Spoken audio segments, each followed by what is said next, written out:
نام السلام علیکم ورحمۃ اللہ تعالی وبرکاتہ۔ امید کرتا ہوں کہ آپ تمامی حضرات خیر و عافیت کے ساتھ ہوں گے۔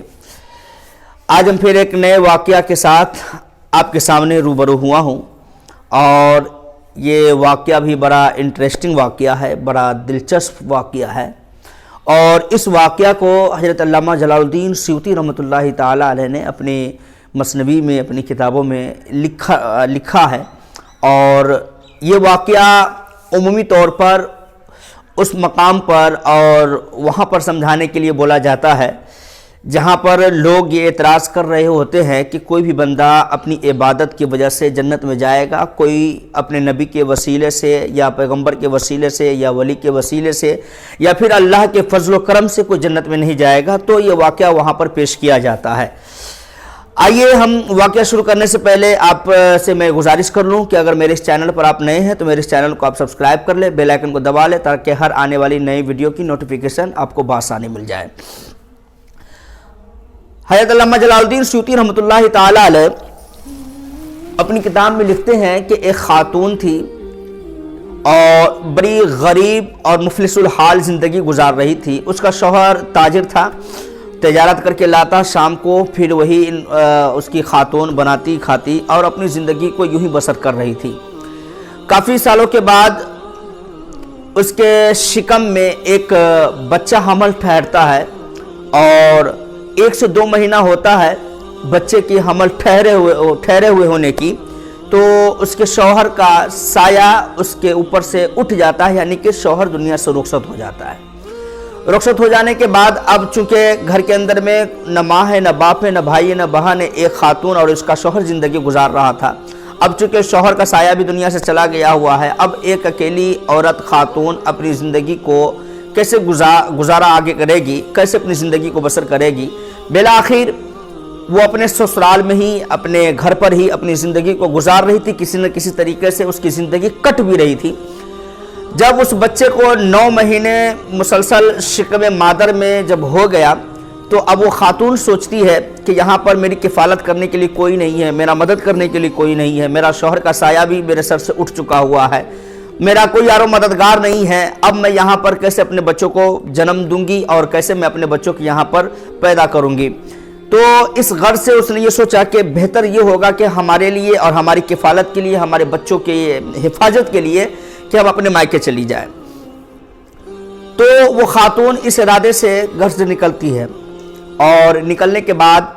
جو اس کے مائکے جانے کا جو راستہ ہوتا ہے وہ ایک بڑا طویل راستہ تھا، اور اس درمیان میں ایک گھنا سا جنگل پڑتا ہے، اور اسی جنگل کے راستے سے اس کے مائکے جانا ہے۔ تو وہ خاتون وہاں سے نکل پڑی۔ نکلنے کے بعد جب اس جنگل کے قریب جب پہنچی، یا پھر جنگل کے اندر جب وہ داخلہ لیتی ہے، جب جنگل کے درمیانی سفر کو جب وہ طے کرتی ہے، تو اس کو بھوک اور پیاس کی شدت تڑپاتی ہے، بیٹھ جاتی ہے۔ بیٹھنے کے بعد جو اپنے ساتھ توشے دان میں جو کھانا لے کر کے آئی تھی، بیٹھ کر کے کھایا، اور کچھ دیر کے لیے وہیں پر آرام کرنے کے لیے وہ خاتون لیٹ جاتی ہے، یا پھر کسی پیڑ یا کسی درخت کے سائے میں بیٹھ کر کے کسی پیڑ سے ٹیک لگا کر کے اپنے آپ کو وہ آرام دینے کے لیے وہاں پر بیٹھ جاتی ہے۔ وہ آرام کے لیے بیٹھتی تو ہے، لیکن اس کی آنکھیں بند ہو جاتی ہے، چونکہ تھکاوٹ تھی، جسم بوجھل تھا، راستے کی سفر ایسے بھی انسانوں کو تھکا دیتی ہے۔ تو وہ خاتون وہیں پر سو جاتی ہے۔ جب اس کی آنکھ کھلتی ہے، جب وہ نیند سے بیدار ہوتی ہے، تو کیا دیکھتی ہے کہ سورج غروب ہو چکا ہوا ہے، شام کا اندھیرا مکمل اپنے شواب پر ہے، اور وہ خاتون اب اس جنگل میں ڈرتی ہوئی، سہمتی ہوئی اپنے قدم کو آگے بڑھانے کے لیے اب سوچ رہی ہے کہ اب کیسے یہاں کا سفر کیا جائے۔ بالآخر اس کے شکم میں ایک اتنی تیز کی درد ہوئی، جس درد کی وجہ سے بچے کی پیدائش ہو گئی، بچہ وہ جنگل ہی میں پیدا ہو گیا، لیکن درد شکم اتنا زیادہ تھا کہ وہ عورت، وہ خاتون دنیا سے رخصت فرما گئی، رخصت کر گئی، انتقال کر گئی۔ اب یہ بچہ بلبلا رہا ہے، دودھ کے لیے، ماں کی دودھ کے لیے ترس رہا ہے۔ اب اس جنگل میں اس بچے کو کہاں سے دودھ ملے،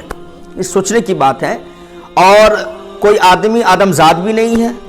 چاروں طرف اندھیرا چھایا ہوا ہے، اور یہ بچہ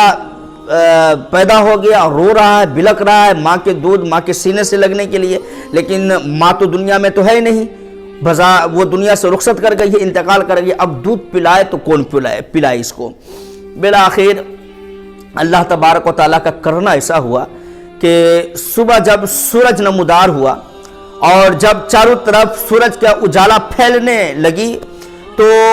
اللہ تبارک و تعالیٰ نے ایک مادہ شیرنی کو جو ابھی مطلب کہ اس کے سینے سے دودھ ابھی ابل رہا ہے، ایسی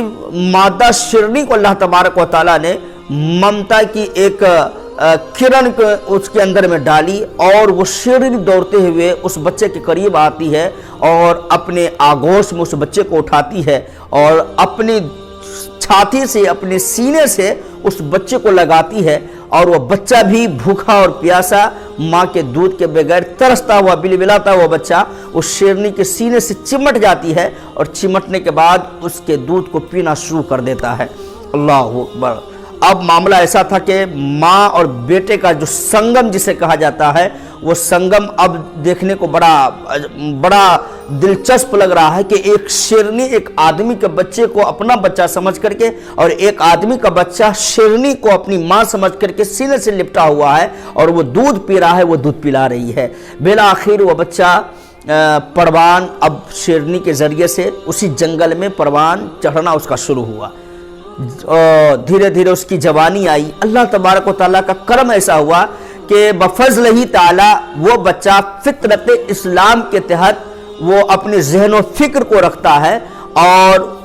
اس کی جو ماں جو شیرنی اپنی زبانوں میں اس کو مکمل اسلام کی دیانتداری، اپنے محبوب دو عالم صلی اللہ تعالیٰ علیہ وسلم کی وفاداری اس کو مکمل سمجھاتا ہے، چونکہ ہر مخلوقات میں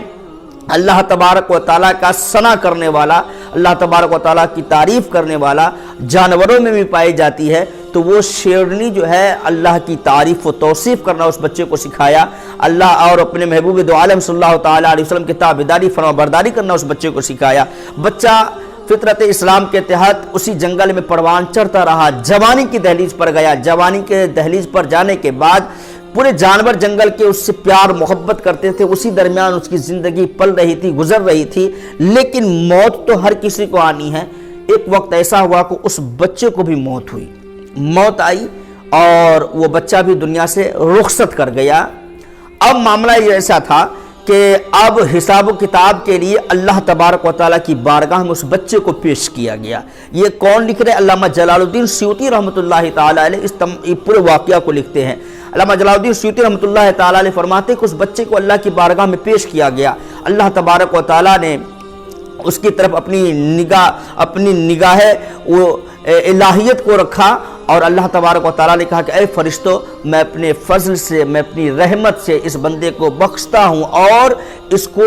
جنت عطا کرتا ہوں۔ تو وہ بچہ وہاں پر اکڑتا ہے اور رب دو عالم سے اپنے اللہ تبارک و تعالیٰ سے سوال دراز کرتا ہے کہ اے رب ذوالجلال، میں تو کوئی ایسی گناہ نہیں کیا ہوں اور نہ مجھ سے کوئی ایسی گناہ سرزد ہو سکتی تھی، کیونکہ مجھے جنگل میں میری پرورش ہوئی، میں جانوروں کے بیچ میں رہا ہوں، غلطیاں گناہ تو ان سے ہوتی ہے جو آدمیوں کے بیچ میں رہتا ہے، میں تو آدمیوں کے درمیان سے بالکل ہی پاک و صاف رہا، تو میں اپنی عبادت اور اپنی ریاضت، اپنی نیک اخلاق کے بنا پر میں جنت میں جاؤں گا، اس میں تیرا فضل، تیری رحمت کہاں سے آ گئی ہے؟ تو اللہ تبارک و تعالیٰ نے کہا کہ بندے، میری رحمت ہر بندے کے لیے ضروری ہوتی ہے۔ کہا نہ، میں اگر جنت میں جاؤں گا تو اپنی عبادت، اپنی ریاضت کے بنا پر جاؤں گا، اپنے حسن اخلاق کے بنا پر جاؤں گا، اس میں تیری رحمت اور تیری فضل کا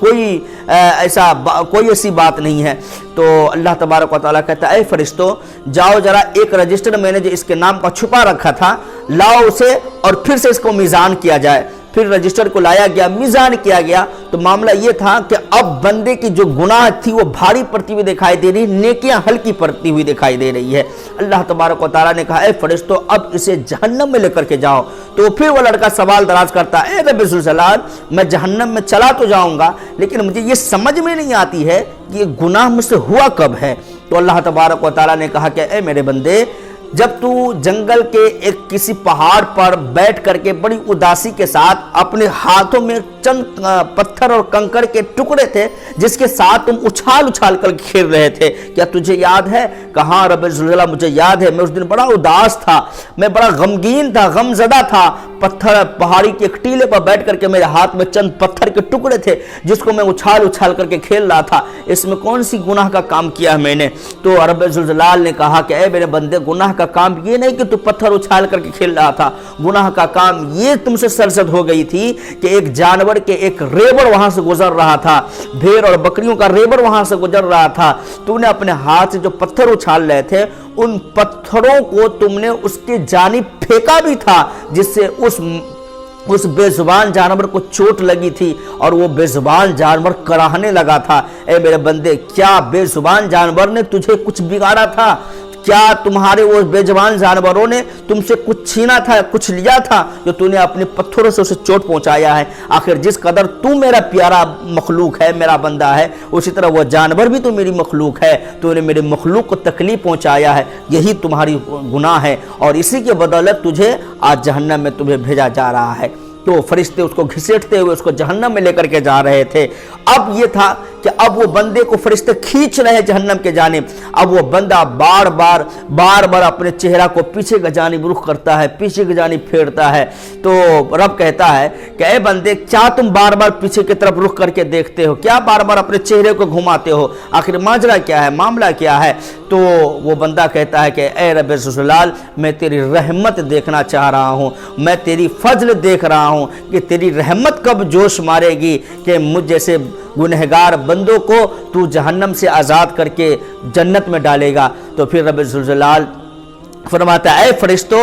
اب اس بندے کو جو جہنم کے بجائے اب جنت میں ڈالو۔ فرشتے کہتا ہے کہ یا اے رب الجلال، کیا بات ہے، ابھی اس جہنم کا فیصلہ سنایا گیا تھا، پھر جنت میں ڈالا جا رہا ہے۔ تو اللہ تبارک و تعالیٰ کہتا ہے کہ اے فرشتوں، پہلے سے میری رحمت کے بارے میں پتہ نہیں تھا، میرے فضل کا اندازہ نہیں تھا، اب میری رحمت کا اسے اندازہ لگ گیا ہے، میرے فضل و کرم کی اسے پتہ چل گیا ہے۔ اب جب پتہ چل گیا ہے تو اپنی رحمت اور اپنی فضل و کرم سے میں اسے جنت عطا کرتا ہوں۔ اے فرشتوں، اس کو جنت عطا کرو۔ میرے عزیزان ملت اسلامیہ، تو یہاں اس واقعہ سے آپ کو کیا سمجھ میں آئی ہے؟ ہمارے اس واقعہ سے علامہ جلال الدین سیوطی رحمۃ اللہ تعالی علیہ نے بہت ساری باتوں کا انکشاف کر دیا، اور انکشاف کیسا کہ سب سے پہلی چیز کہ اللہ تبارک و تعالی جسے اگر بچانا چاہے تو اسے